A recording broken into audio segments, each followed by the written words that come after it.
이 시간에는 예수 그리스도의 부활을 살펴보도록 하겠습니다. 인용한 성경은 한글 킹제임스 성경입니다. 주 예수 그리스도의 인격과 사역과 관련된 그리스도인의 신앙에서 가장 중요한 부분이 바로 주님의 부활입니다. 예수 그리스도의 부활의 교리는 신약 교리의 기초이며 신약 성경에서 약 104번이 언급됩니다. 그리스도인들이 가지고 있는 믿음은 살아계신 창조주와 연관된 이 세상의 유일한 종교입니다. 부초도 죽었고 브라마도 죽었으며 마호메트도 죽었습니다. 칼 막스도 죽었고 공산주의도 물론 종교입니다. 종교를 맡는 사람은 누구나 다 예외 없이 죽었고 그들에게는 무덤이 남아 있습니다. 누구라도 그들의 뼈를 찾아낼 수 있습니다. 세상의 종교는 다 그렇습니다. 칼 막스의 유고를 가지고 있다 해도 여전히 훌륭한 공산주의자가 될 수 있습니다. 마호메트의 뼈가 발견된다 해도 여전히 이슬람교인들은 훌륭한 이슬람 교도가 될 수 있습니다. 브라마의 뼈를 찾았다 해도 열렬한 힌두교도가 될 수 있습니다. 석가모니의 뼈를 찾았다 해도 훌륭한 불교도가 될 수 있습니다. 그러나 만약 예수 그리스도의 손가락 뼈 하나라도 찾게 된다면은 결코 훌륭한 그리스도인이 될 수 없습니다. 죽었다가 부활하지 않은 그리스도, 그것은 결코 그리스도가 아니기 때문입니다. 그리스도인의 믿음의 기초가 다 허물어지는 것입니다. 그러나 죽은 자들의 부활이 없다면 그리스도도 살아나지 못하셨으리라. 만일 그리스도께서 살아나지 못하셨다면 우리가 전파하는 것도 헛것이요 너희의 믿음 또한 헛것이라. 뿐만 아니라 우리는 하나님의 거짓 증인들로 밝혀지리니 이는 우리가 하나님께서 그리스도를 살리셨다고 증거하였기 때문이라.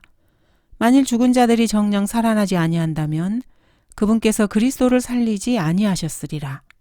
만일 죽은 자들이 살아나지 못한다면 그리스도께서도 일으켜지지 못하셨으리라. 만일 그리스도께서 일으켜지지 못하셨다면 너희의 믿음도 헛되고 너희가 여전히 너희 죄들 가운데 있는 것이라. 그리스도께서 살아나지 못하셨다면 기독교라는 종교 자체는 무의미하게 됩니다. 그리스도인의 믿음의 근거는 그리스도인이 가지고 있는 믿음의 자랑과 영광은 바로 빈 무덤입니다. 예수님께서는 부활하셨습니다. 이 세상에서 가장 위대한 소식은 천사들이 무덤에서 일어나신 예수 그리스도를 선포할 때였습니다. 그분은 여기에 계시지 않고 살아나셨느니라. 십자가상에서 예수님께서는 다 이루었다고 외치셨습니다. 예수 그리스도께서 무덤에서 부활하지 못하셨다면 바울이 말한 대로 그리스도인들은 여전히 죄 가운데 있을 것입니다. 그리스도인들 역시 잃어버린 자였을 것입니다. 그리고 그리스도인들은 모두가 다 거짓말쟁이들이 될 것이고 하나님의 거짓 증인들이 될 것입니다. 왜냐하면 바울을 비롯한 그리스도인들은 하나님께서 그리스도를 일으키시고 부활하게 했다고 전파했기 때문입니다. 예수님께서는 죽으셨다가 3일 만에 죽은 자 가운데서 부활하실 것이라고 말씀하셨습니다. 그때부터 예수께서 자기가 예루살렘에 가야 될 것과 장로들과 선임 제사장들과 서기관들로부터 많은 고난을 받아야 될 것과 죽임을 당할 것과 셋째 날에 다시 일으켜질 것을 제자들에게 알려주기 시작하시더라. 예수님께서 부활한 것이 사실이라면 예수님은 정말로 하나님의 아들이 맞습니다. 이교도들이 가지고 있는 무속신앙이나 카톨릭의 신비 종교와는 전혀 상관없는 것입니다. 그리스 신화에 등장하는 바카스, 하데스, 오르페우스가 올라왔다는 이야기나 썩어빠진 부활의 이야기들이 세상에는 허다하지만은 이런 것들은 예수 그리스도의 부활과는 전혀 상관이 없습니다. 예수님께서 부활하신 것을 목격한 증인들이 500명이 넘고 그들이 그리스도의 부활을 증거했다는 것을 우리는 다 알고 있습니다. 이 500명의 증인들은 그리스도와 함께 먹고 마셨고 손으로 직접 예수님의 몸을 만져본 사람들이었습니다. 예수님께서 부활하신 것이야말로 예수님이 행하신 또 사도들이 행한 모든 다른 이적들이 실제로 진짜인지 가짜인지를 판별해주는 잣대입니다. 부활의 기적이 진실이라면 나머지 모든 이적 역시 믿을만하고 아주 쉽게 믿을 수 있습니다. 예수 그리스도를 믿고 있는 그리스도인들에게 이 부활의 기적은 아주 믿기 쉽고 쉬운 사건이며 전혀 문제될 것이 없습니다. 그리스도인들은 예수님을 자신의 구주로 영접했고 예수님이 그리스도인 개개인의 문제들을 다루고 계시기 때문입니다. 여러분의 신이 죽었다면 진심으로 애도를 표할 뿐입니다. 그러나 그리스도인들은 살아계신 하나님을 항상 동행하면서 그분을 섬기고 있습니다. 그리스도인들은 하나님은 죽지 않았다. 나는 오늘 아침 그분과 함께 대화했다. 라는 표식을 가지고 살아가는 사람들입니다. 그리스도인은 누구에게나 살아계신 하나님을 추천할 수 있습니다. 인간의 몸을 입으시고 이 땅에 오셔서 고난을 당하시고 죽으셨다가 부활하신 하나님을 누구에게나 소개시켜 드릴 수 있습니다. 그렇다면 부활의 증거들은 무엇입니까? 먼저 빈 무덤입니다. 누가복음 24장에서 천사가 이렇게 말합니다. 그분은 여기에 계시지 않고 살아나셨느니라. 마태복음 28장에서는 그분은 여기에 계시지 않고 말씀하셨던 대로 살아나셨느니라. 와서 주께서 누우셨던 자리를 보라고 말하고 있습니다. 들어가 보니 주 예수의 시체가 보이지 아니하므로 예수님이 부활하신 증거로는 이렇게 천사들의 증거가 있습니다. 누가복음 24장에서는 이렇게 기록하고 있습니다. 그들이 무서워서 땅에 엎드려 있을 때 두 사람이 말하기를 어찌하여 너희는 살아계신 분을 죽은 자들 가운데서 찾느냐? 그분은 여기에 계시지 않고 살아나셨느니라. 주께서 갈릴리에 계셨을 때 너희에게 어떻게 말씀하셨나 기억하라. 두 번째로 주님께서 부활하셨다는 증거로는 그리스도께서 부활하신 다음에 예수님과 대화한 사람들이 있습니다. 베드로, 마리아, 클로아파스와 도마가 있습니다. 예수님께서는 부활하신 이후에 그들과 함께 먹고 마시셨으며 제자들에게 자신의 상처를 보여주기도 하셨습니다. 한꺼번에 500명이 넘는 사람들에게 자신의 부활한 모습을 보여주셨습니다. 그 후에는 500명이 넘는 형제들에게 일시에 보이셨는데 그들 중 대부분은 지금도 살아있으나 더러는 잠들었느니라. 주님께서는 나중에 스테판이 순교할 때 자신의 모습을 스테판에게 보이셨습니다. 말하기를 보라 하늘뜰이 열리고 인자가 하나님의 오른편에 서신 것을 보노라 하니 이렇게 스테판은 죽어가면서 보좌에 서신 예수님을 직접 눈으로 목격했습니다. 다마스커스의 도상에서 바울에게도 주님은 자신을 드러내 보이셨습니다. 그러자 그가 말하기를 주여 당신은 누구시니까 라고 하니 주께서 말씀하시기를 나는 내가 박해하는 예수라 가시체를 걷어차는 것이 내게 고통이라고 하시더라. 그때 바울은 주여 당신은 누구시니까 라고 물었습니다. 주님께서는 그에게 나는 내가 박해하는 예수라 가시체를 걷어차는 것이 내게 고통이라고 말씀하셨습니다. 또한 우리 그리스도인들에게는 예수님께서 살아계신 구주이심을 증명하는 여러 가지 모호한 증거들이 있습니다. 사도행전 1장 3절은 이렇게 기록하고 있습니다. 예수께서 고난을 당하신 후 자신이 살아계심을 그들에게 많은 모호한 증거들로 보여주시고 현대의 배교한 역본들, 특히 NASV나 NIV에서는 무오한, 영어로는 infallible이라는 이 말을 많은으로 바꿨습니다. 그러나 정확한 표현은 여러 가지 무오한 증거입니다. 옛날에 예수 그리스도의 부활을 믿지 않는 두 변호사가 부활의 증거를 조사해달라는 부탁을 받게 되었습니다. 목사 한 분이 그들에게 마태, 마가, 누가, 요한복음에 나오는 부활의 기사를 읽게 했습니다. 그리고 바울이 회심한 것을 읽어보라고 공고해 줬습니다. 이 두 변호사는 그때부터 약 3개월간 이 두 문제를 열심히 조사해 보았습니다. 그들은 길에서도 서로서로 피해 다니면서 자신들의 연구를 거듭했습니다. 자신들이 직접 조사한 연구와 자료를 토대로 해서 예수 그리스도를 자신들의 개인적인 구주로 영접하기로 결정하게 되었습니다. 그리고 3개월 후에 둘 다 그리스도인이 되었습니다. 예수님께서 부활하셨다는 증거는 미국의 모든 법정에서도 인정을 받습니다.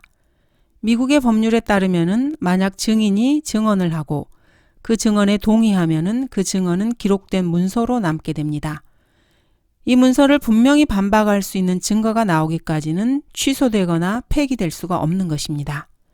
예수 그리스도께서 부활하신 이후로 예수 그리스도께서 죽은 자들로부터 부활하지 않았다는 결정적인 증거가 지금까지 나온 것은 아무것도 없습니다. 그러므로 미국의 현행 법정에 따르면 이 문제를 상정해도 여전히 부활은 유효합니다. 부활에 대한 여러 가지 이견들이 있습니다. 때로 그리스도의 부활과 관련해서 다양한 설을 제기하기도 합니다. 그 중에서 가장 유명한 것이 소위 말하는 기절 이론입니다. 이 기절 이론은 2, 3세기에 한때 유행하기도 했습니다. 그 외에도 신화 이론, 유령 이론, 혹은 제자들이 사기를 친 것이라는 그런 주장들이 있습니다. 이러한 이야기들이 그리스도께서 부활하신 다음 1세기 혹은 2세기 때 나온 것들이며 현재도 가끔 회자되기도 합니다.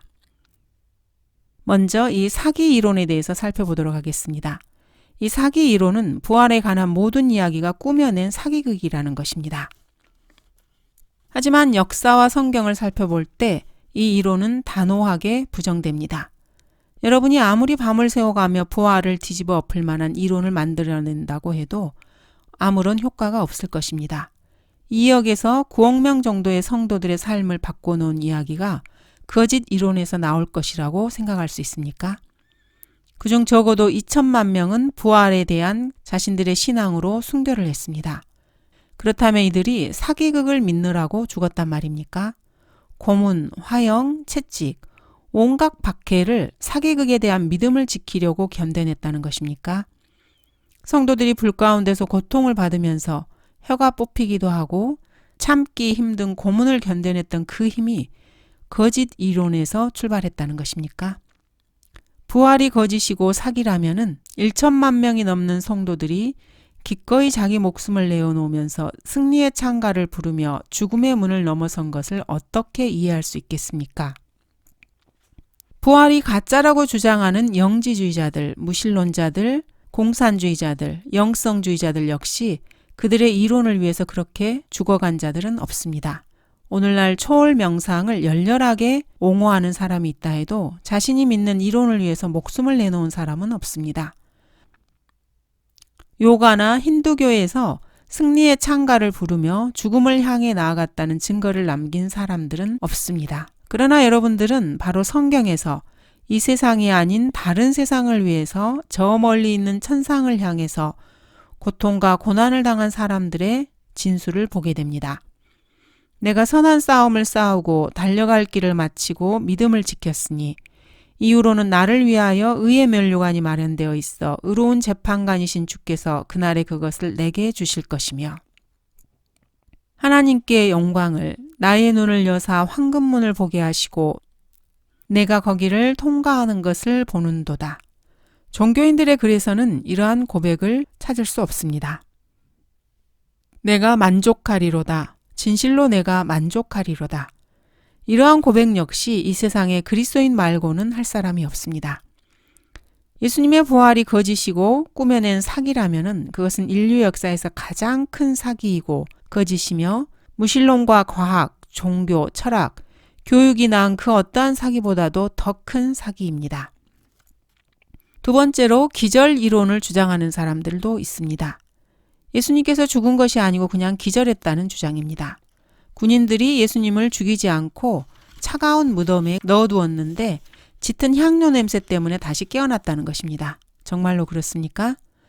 향료가 죽은 시체의 부패를 방지하기 위해서 쓰이는 독성 있는 약이라는 점에서 볼 때 그 약으로 인해서 주님이 오히려 더 살아있었다 해도 죽었을 것입니다. 성경에서 말하는 바대로 예수님께서 초죽음 상태로 채찍에 맞으시고 무덤에 묻히셨다면 기절한 상태에서 일어난 사람이 어떻게 무덤을 막아놓은 큰 바위를 밀어낼 수 있겠습니까? 이런 말을 하는 과학자들이나 신학자라고 하는 자들이 얼마나 무식한지 놀라울 뿐입니다. 그 다음은 환각 이론입니다. 제자들이 너무나 예수님을 보고 싶어한 나머지 예수님이 죽은 자로부터 부활할 것이라고 철저히 믿고 그렇게 환상에 빠졌다는 주장입니다. 그래서 그들의 상상 속에서 예수님을 봤다는 거죠. 성경에 따르면 제자들은 너무도 믿음이 없어서 부활하신 예수님을 직접 보고도 믿지 않으려고 했습니다. 제자들이 주를 뵙고 경배하더라. 그러나 몇 사람은 의심하더라. 그렇다면 이 환각 이론은 사실 말도 되지 않은 이론입니다. 도마는 그분을 만져보기 전에는 믿지 않겠다고 말을 했습니다. 그분이 죽은 자들로부터 부활했을 때 제자들은 유대인들을 두려워해서 마가의 다락방에 숨어 있었습니다. 그리하여 그 주의 첫날 그날 저녁에 제자들이 모인 곳에는 유대인들을 두려워하여 문들이 잠겨 있었는데 예수께서 오셔서 그 가운데 서서 그들에게 말씀하시기를 너희에게 평강이 있으라고 하시더라. 유대인들을 두려워해서 제자들은 문을 꼭꼭 잠그고 다락방에 숨어 있었던 것입니다. 제자들은 예수께서 죽은 자들로부터 부활할 것이라고 미리 말씀을 해주셨는데도 그 사실을 전혀 믿지 않고 있었습니다. 이런 자들이 환각을 보고 예수님이 부활했다고 주장하는 것입니까? 제자들이 상상 속에서 주를 만났다니 이것이 말이나 되는 것입니까? 제자들은 주님을 만지면서 그것이 상상이라고 생각했다는 것입니까? 주님께서 제자들과 먹고 마신 것도 제자들이 상상 속에서 그려낸 것입니까? 또 다른 제자 500명이 동시에 그런 환상을 보았다고 생각하는 것입니까? 제자들은 40일간 그리스도를 보았고 그런데 그 모든 것들이 다 환상 속에서 본 것이라는 말입니까? 그 다음은 유령 이론입니다. 제자들이 유령을 보거나 그리스도의 영이었는데 그것을 예수라고 착각했다는 것입니다. 하지만 성경은 이렇게 기록하고 있습니다. 영은 살과 뼈가 없지만 너희가 보는 바와 같이 나는 있느니라. 영은 먹고 마실 수 없습니다. 그러나 주님께서는 직접 음식을 먹고 마시셨고 제자들과 함께 하셨습니다.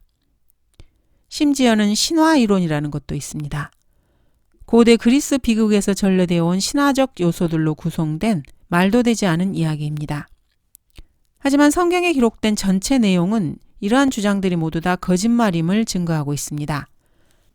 주님은 역사 속에서 실존하는 인물이셨고 이거는 역사의 기록에도 증거되어 있습니다. 주께서 살고 계시던 시대에는 고고학적 자료들로도 충분히 입증할 수 있는 많은 기록들이 가득 차 있습니다. 다른 것은 거부한다 하더라도 이런 실제 역사적 사실만은 거부하지 못할 것입니다. 그 외에도 예수님의 부활에 관한 여러 잡다한 이론들이 많이 있습니다. 어떤 사람들은 제자들이 주님의 시체를 훔쳐가서 유언비어를 퍼뜨렸다고 주장하기도 합니다. 성경을 통해서 병사들이 돈을 받고 그런 거짓말을 퍼뜨렸다는 것을 그리스도인이면 누구나 잘 알고 있습니다. 그들이 가고 있을 때 보라 경비병 몇 사람이 성읍에 들어가서 일어난 모든 일들을 선임 제사장들에게 보고하더라. 그들이 장로들과 함께 모여 의논하고 경비병들에게 많은 돈을 주면서 말하기를 너희는 그의 제자들이 밤에 와서 우리가 자는 동안 그를 훔쳐갔다고 말하라. 만일 이 말이 총독의 귀에 들어가면 우리가 그를 설득하여 너희는 안전하게 하리라고 하더라. 그러므로 그들이 돈을 받고 가르침 받은 대로 행하였으니 이 말이 오늘까지 유대인들 사이에 두루 퍼지니라.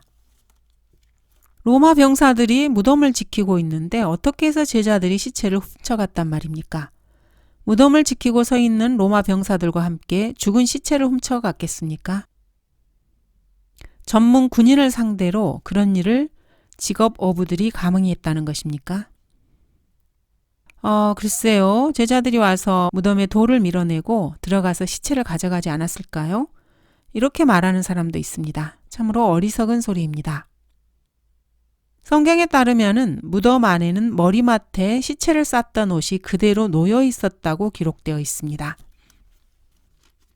그때 그를 따라온 시몬 베드로가 와서 무덤으로 들어가 세마포 옷이 놓여 있는 것을 보니 주의 머리에 들렀던 수건은 세마포와 함께 놓여 있지 않고 그것만 한쪽에 개어져 있더라. 무장한 군인들이 지키고 서 있는 무덤에서 급하게 시체를 훔쳐 도망갔다면은 시체를 쌌던 옷을 벗겨서 다시 시체를 감은 것 같은 모습으로 만들어 놓고 갔겠습니까? 도둑이 어떤 집에 들어가서 15분 동안에 나무 밑에 놓여 있는 크리스마스 선물 포장을 뜯어서 내용물만 꺼내고 다시 15분 동안 포장을 잘 해놓고 도망가는 것을 본 적이 있습니까? 그것도 밖에서 무장한 경비병들이 서 있는데 말입니다. 그렇다면 그건 참으로 이상한 일이 아닐 수 없습니다. 빈 무덤에 대한 진짜 제대로 된 설명은 예수님께서 친히 말씀하신 대로 죽은 자들로부터 부활하신 것이라고 밖에 볼 수는 없습니다.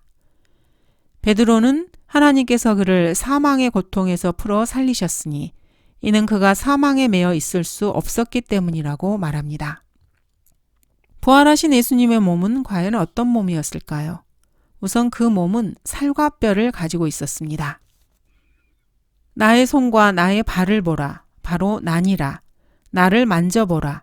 영은 살과 뼈가 없지만 너희가 보는 바와 같이 나는 있느니라고 하시고, 예수님의 몸은 영광스러운 몸이었습니다. 그가 만물을 자신에게 복종시키는 그 능력의 역사로 인하여 우리의 천한 몸을 그분의 영광스러운 몸같이 변모시키시리라. 주님은 영광스러운 몸으로 부활하셨습니다. 예수님의 몸은 불멸의 몸이고 결코 죽지 않는 몸입니다. 그리스도께서 죽은 자들로부터 일으켜지셔서 다시는 죽지 아니하시고 사망이 더 이상 그를 주관하지 못하는 줄 우리가 아노라. 주님께서는 사망이 주관하지 못하는 몸으로 부활하셨습니다. 예수님께서 부활하신 그 몸은 영적인 몸이었습니다. 육신에 타고난 몸이 있고 또 영적인 몸이 있느니라. 예수님의 그 몸 안에는 피가 없었고 영광스런 살과 뼈만 있었습니다. 모든 육체가 다 같은 육체가 아니니 어떤 것은 사람의 육체요, 어떤 것은 짐승의 육체며 어떤 것은 물고기의 육체요, 또 어떤 것은 새의 육체라. 또한 하늘에 속한 몸들도 있고 땅에 속한 몸들도 있으나 하늘에 속한 것들의 영광이 다르고 땅에 속한 것들의 영광도 다르니라. 하나는 해의 영광이요, 또 하나는 달의 영광이며 또 다른 하나는 별들의 영광이니 이는 영광에 있어서 한 별이 다른 별과 다르기 때문이라. 이 영적인 몸은 두꺼운 벽을 통과할 수도 있었습니다. 또 마음대로 보였다가 사라질 수도 있었습니다. 그리하여 그 주의 첫날 그날 저녁에 제자들이 모인 곳에는 유대인들을 두려워하여 문들이 잠겨 있었는데 예수께서 오셔서 그 가운데 서서 그들에게 말씀하시기를 너희에게 평강이 있으라고 하시더라. 주님께서는 잠긴 문을 열지 않고 그냥 바로 들어오실 수 있는 몸으로 부활하셨습니다. 그리스도인들이 입게 될 이 부활의 몸은 죄 없고 완전한 33살 반의 피가 없는 남자의 몸입니다. 그분께서는 미리 아신 자들을 자기 아들의 형상과 일치하게 하시려고 또한 예정하셨으니 이는 그를 많은 형제 가운데서 첫 태생이 되게 하려 하심이니라. 그리스도인들 역시 이 아들의 형상과 일치하게 될 것입니다. 예수님의 몸과 똑같은 몸을 갖게 될 것입니다. 그리스도께서는 나의 손과 나의 발을 보라. 바로 나니라. 나를 만져보라. 영은 살과 뼈가 없지만 너희가 보는 바와 같이 나는 있느니라고 말씀하셨습니다. 바울 역시 우리의 천한 몸을 그분의 영광스러운 몸같이 변모시킬 것이라고 기록하고 있습니다. 육신의 탁월한 몸으로 심겨져 영적인 몸으로 그리스도인들은 일으켜지게 됩니다. 혈과 육은 하나님의 나라를 상속받을 수 없으며 썩을 것은 썩지 아니하는 것을 상속받을 수 없습니다. 주 예수 그리스도께서 죽은 자들로부터 부활하셨을 때 주님께서는 이렇게 말씀하셨습니다. 주님께서 죽은 자들로부터 일으켜지셨을 때 그 주의 첫날 그날 저녁 제자들이 모인 곳에 유대인들을 두려워해서 문들이 잠겨있는 상태에서 예수께서 들어오셔서 그 가운데 서서 제자들에게 너희에게 평강이 있으라고 말씀하셨습니다. 이렇게 주 예수님께서 부활한 몸이 어떤 몸인지를 살펴보았습니다. 여자는 남자에게서 나왔고 여자의 이름은 이브가 아니라 사실 처음에는 아담이었습니다. 이것이 아담의 세대들에 관한 책이라. 하나님께서 사람을 창조하시던 날에 하나님의 모습대로 그를 지으셨으니 주께서 그들을 남자와 여자로 창조하셨으며 그들이 창조되던 날에 그들에게 복을 주시며 그들의 이름을 아담이라 부르셨느니라. 이브라는 이름은 아담이 이브에게 지어준 이름입니다. 하나님께서 그 둘을 창조하셨을 때는 둘 다 여자도 남자도 모두가 다 아담이었습니다. 그러므로 구원받은 여자는 그리스도의 형상대로 변모되어서 33살의 죄 없는 남자의 몸을 입게 됩니다.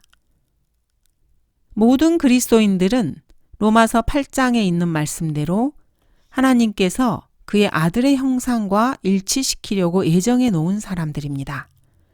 사랑하는 자들아, 이제는 우리, 여기에는 여자 성도들도 다 포함이 됩니다. 우리가 하나님의 아들들이라. 여자들에게도 하나님의 아들들이라고 말씀하십니다. 우리가 어떻게 될 것인지는 아직 나타나지 아니하셨으나 그가 나타나시면 우리가 그와 같이 되리라는 것을 아노니 이는 우리가 그분 그대로 그분을 볼 것이기 때문이라. 그래서 하늘나라에는 여자가 없습니다. 그리스도인들의 부활하게 될 몸이 부활하신 그리스도의 몸과 일치하는 것은 예수님께서 많은 형제들 가운데 맏아들이 되시기 때문입니다. 이 몸은 33살의 죄 없는 남자의 모습입니다. 그래서 하늘에서 이들은 시집도 장가도 가지 않고 하늘에 있는 하나님의 천사들과 같이 된다고 말씀하신 것입니다. 부활 때에는 그들은 장가도 시집도 가지 아니하고 하늘에 있는 하나님의 천사들과 같으니라. 그래서 하늘에서는 어린 양의 혼인식을 제외하고는 결혼식이 없습니다. 성경에 나오는 천사들은 모두가 다 33살의 남성입니다. 구약이나 신약에서 중성으로 나오는 천사는 없습니다. 창세기에서 요한계시록에 이르기까지 날개를 가진 천사는 단 하나도 없습니다. 천사는 날개가 없는 33살 반의 남성의 모습입니다. 그래서 사람들 가운데 바로 지금 천사가 섞여 있다 할지라도 겉모습만 봐서는 그 천사를 구별할 수가 없습니다. 자, 그렇다면 예수님께서는 어떻게 죽은 자들로부터 부활하셨습니까? 예수님께서는 아버지의 능력과 그리스도 자신의 능력 그리고 성령의 능력으로 일으켜지셨습니다. 하나님께서 그를 사망의 고통에서 풀어 살리셨으니 이는 그가 사망에 매여 있을 수 없었기 때문이라. 예수께서 대답하여 말씀하시기를 이 성전을 헐라. 그러면 내가 3일 만에 이것을 다시 일으키리라고 하시니라.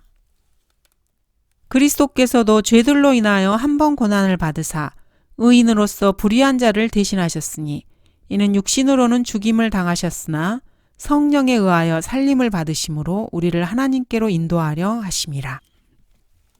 자, 이렇게 예수님께서 부활하심으로 인해서 그 결과가 어떻게 되었습니까? 예수님께서 부활하심으로 인해서 하나님의 존재가 분명하게 증거되었습니다. 만약에 하나님께서 계시지 않는다면 그리스도께서 어떻게 부활할 수 있었겠습니까? 살아계신 하나님이 부활을 시켰기 때문에 주님께서 부활하신 것입니다. 하늘에 하나님께서 살아계시다면 하나님은 죽은 자를 살릴 수 있습니다. 하늘에 하나님이 계시다면 이 땅에 사는 모든 사람들은 이 세상에서 살았던 삶에 대해서 하나님께 직접 설명해야만 합니다. 죽은 자들이 하나님 앞에 서서 재판을 받을 수 있는 것은 부활을 통해서입니다. 이것은 모든 무신론 철학자들이 육체의 부활을 믿지 않는 이유입니다. 플라톤, 소크라테스, 데모크리토스, 프로타고라스, 이 모든 철학자들은 육체의 부활을 부정한 사람들입니다. 이들은 자신들의 오만하고 이기적인 탐욕, 부도덕한 생활에 대해서 하나님께 설명할 자신이 없었기 때문에 그렇게 주장한 것입니다. 그래서 성경은 이렇게 말씀하고 계십니다. 그는 현명한 자들로 그들의 관계에 빠지게 하시며 주께서는 현명한 자들의 생각을 아시는데 그들의 생각은 헛된 것이라. 하나님의 지혜에 있어서는 세상이 그 지혜로 하나님을 알지 못하였기에 하나님께서 복음 전파의 어리석음으로 믿는 자들을 구원하시기를 기뻐하셨느니라. 하나님이 계시다면 심판도 있게 됩니다. 심판이 있다면 육체가 반드시 부활해야 합니다. 두 번째로 부활은 그리스도의 신성을 증명합니다. 바울은 예수 그리스도는 죽은 자들로부터 부활하여 능력으로 하나님의 아들로 선포되었다고 말했습니다. 부활은 이미 이루어진 과거의 사실이 아닙니다. 예수님께서는 십자가에 죽으실 때 구원을 이미 완성하셨고 부활하실 때 이것을 확정하셨습니다. 진정한 구원은 어떤 일을 해라. 이것이 아닙니다. 이미 이루어졌다는 사실에 기초합니다. 행위로 지옥에 가려고 노력하는 많은 사람들은 마치 하늘나라에 갈 것처럼 이 땅에서 행세를 합니다. 그러나 행위를 의지하는 사람들은 결코 구원받지 못한 사람들입니다. 심지어는 성경을 붙들고 지옥에 달려가는 사람들도 있습니다. 야고보서 2장, 사도행전 2장, 히브리서 6장을 붙들고서 하늘나라에 가려고 애쓰는 사람들은 바보 천치들입니다. 하나님의 구원과 인간의 구원에는 아주 단순한 차이가 하나 있습니다. 인간들은 스스로 의롭게 되기 위해서 애쓰는 반면에 늘 하나님이 행하신 일들을 정면으로 부정하고 배척합니다. 성경적 구원이라는 것은 여러분들이 그리스도께서 여러분을 대신해서 행하신 일들을 믿고 받아들이는 것입니다. 그리스도인은 구원을 얻기 위해서 일하는 사람들이 아닙니다. 그리스도인들은 구원에 머물기 위해서 일하는 사람도 아닙니다. 그리스도인들은 이미 구원을 받았기 때문에 하나님의 사랑에 보답하기 위해서 그 사랑의 근거에서 일하는 사람들입니다. 세 번째로 부활은 모든 사람이 부활할 것을 보장합니다. 의인은 생명의 부활로 부활하게 되고 악인은 심판의 부활을 기다리게 됩니다. 부활은 예수께서 요한복음 14장에서 내가 다시 와서라고 말씀하셨을 때 바로 이 약속을 성취하시기 이전 단계입니다. 주님의 부활의 능력은 그리스도인들이 이 세상에서 누릴 수 있는 경험이 됩니다.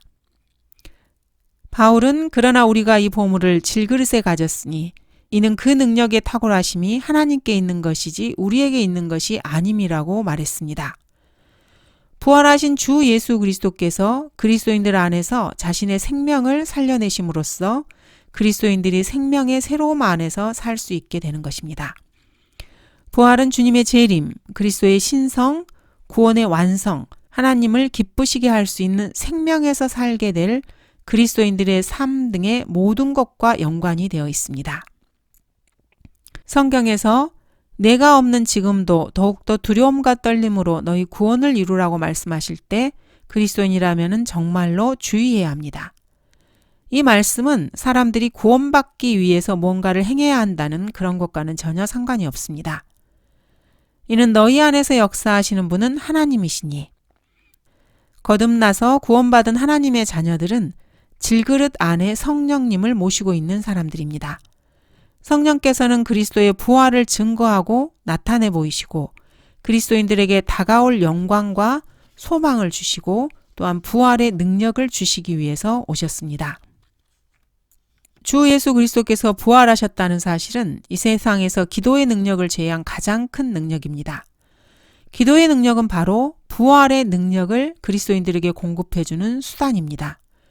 그래서 그리스도인들은 성령 충만함을 받으라는 명령을 받았습니다.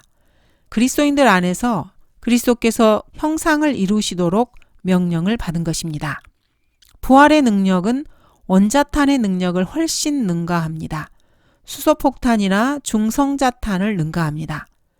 이러한 것들은 단지 사람을 멸망시킬 능력만을 가지고 있지만 부활은 죽은 자들에게 생명을 주는 능력입니다. 무신론자가 죽으면 자기는 부활을 믿지 않는다고 말을 합니다. 그리고 자신의 몸은 화장해서 비행기를 타고 7바다 위에 뿌려달라고 말한 무신론자가 있었습니다. 그러나 그 사람은 어리석은 자일 뿐입니다. 나팔 소리가 나고 부활이 있고 천년이 지나면은 몸은 함께 모일 것이고 백보자 앞에서 그리스도 예수의 면전에 서게 될 것입니다. 부활은 성경적 기독교가 서느냐 무너지느냐 하는 아주 중요한 근거입니다. 수세기 동안 많은 사람들이 예수의 몸을 찾아다니면서 무진 애를 썼지만 아무것도 찾지 못했습니다. 부활은 그리스도인의 신앙에 무너지지 않는 요새입니다. 부활은 불신자들과 무신론자들, 불가지론자들을 모두 다 무너뜨려버리는 능력입니다. 그리스도인이 가지고 있는, 믿고 있는 모든 것은 이 부활 교리에 전적으로 의존하고 있습니다. 그리스도께서 죽은 자들로부터 부활했다면 무신론자들, 공산주의자들, 불가지론자들은 아무런 가치 없는 자들입니다. 그리스도께서 죽은 자들로부터 일어나지 않았다면 구원받고 거듭나서 성경대로 믿는 그리스도인들은 세상에서 가장 지독한 거짓말쟁이들이 될 것입니다. 그리스도께서 죽은 자들로부터 일어나지 않았다면 여러분들은 공산주의자이든 무신론자이든 민주주의자이든 사회주의자이든 신교도든 유교 신자든 불교도든 유대교든 그게 다 무슨 상관이 있겠습니까? 모든 사람은 자기 자신이 신이고 이 모든 신은 벌레들에게 먹힐 것입니다. 부활이 없다면 모든 것들이 다 무용지물입니다. 그리스도가 죽은 자들로부터 부활하지 못했다면 모든 사람의 견해는 그 나름대로 일리가 있습니다. 그리스도께서 죽은 자들로부터 일어나지 못했다면 모든 종교는 다 같은 것이고 모든 사람은 자신의 도덕과 가치관을 가지고 종교를 삼으면 그뿐입니다. 이 모든 것이 부활했느냐, 부활하지 않았느냐에 달려 있습니다.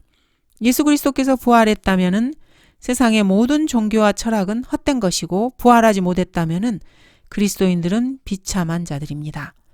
부활은 사망의 능력을 깨트렸기 때문에 가장 큰 능력입니다. 레닌, 막스, 엥겔스, 다윈, 헉슬리, 모택동 등이 이 사람들이 죽은 다음에 그 묻힌 장소에서 자신들은 빠져나올 것이라고 결코 가르친 적이 없고 그렇게 되지도 않았습니다. 오늘날 그리스도인들은 승리에 찬 목소리로 오 사망아 너의 쏘는 것이 어디 있느냐, 오 음부야 너의 승리가 어디 있느냐고 외칠 수 있습니다. 우리 그리스도인들은 부활하신 구주를 섬기는 사람들입니다. 주 예수 그리스도께서는 지금 살아계십니다. 사람들이 뭐라 말하든 그리스도인들은 하나님의 자비로운 손길을 이야기하며 하나님이 필요할 때 언제든지 부를 수 있고 하나님의 말씀을 들을 수 있습니다. 하나님은 늘 그리스도인들 곁에 그 안에 계시기 때문입니다.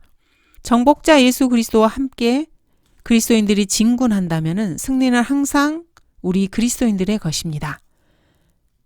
예수 그리스도께서는 모든 그리스도인 전사들의 대장이십니다.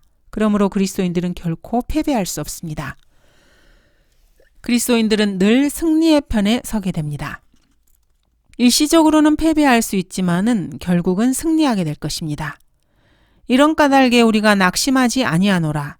오히려 우리의 겉사람이 썩어질지라도 우리의 속사람은 날마다 새로워지나니 이는 우리가 잠시 받는 가벼운 환난이 우리를 위하여 훨씬 뛰어난 영원한 영광의 비중을 이루어가기 때문이라. 우리가 바라보는 것은 보이는 것들이 아니요 보이지 않는 것들이라. 이는 보이는 것들은 잠깐뿐이지만 보이지 않는 것들은 영원하기 때문이라. 이는 현재의 고난들이 우리에게 나타나게 될 영광에 감히 비교되지 못한다고 내가 여기기 때문이라. 그러므로 나의 사랑하는 형제들아 경고하라. 흔들리지 말라. 항상 주의 일을 넘치게 하라. 이는 너희의 수고가 주 안에서 헛되지 아니한 줄을 너희가 알미니라. 감사합니다.